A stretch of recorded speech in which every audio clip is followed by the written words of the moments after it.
Nalangin sa umagang ito para sa kaligtasan at pagkakaisa ng bayan, Panginoon naming Diyos. Sa umagang ito, lumalapit kami sa iyo ng may pagpapakumbaba at pananampalataya.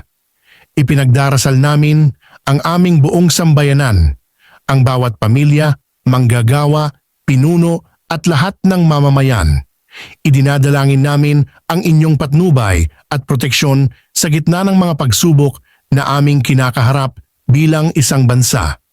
Naway bigyan mo kami ng lakas ng loob upang harapin ang bawat hamon at katalinuhan upang makahanap ng tamang solusyon.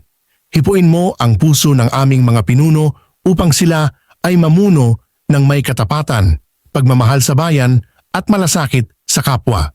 Pagbuklurin mo po kami bilang isang bansa, alisin ang anumang alitan at ituro sa amin ang landas ng pagkakaisa at kapayapaan. Panginoon, ipagkaloob mo sa amin ang iyong biyaya upang mapanatili ang pananampalataya, pag-asa at pag-ibig sa gitna ng lahat ng pagsubok. Ipag-adya mo kami sa anumang kapahamakan at ilayo sa kaguluhan at kasamaan. Maraming salamat sa inyong walang hanggang pagmamahal at gabay. Sa iyo po namin ipinagkakatiwala ang aming bayan at ang kinabukasan ng bawat isa. Sa pangalan ng aming Panginoong Hesukristo. Amen.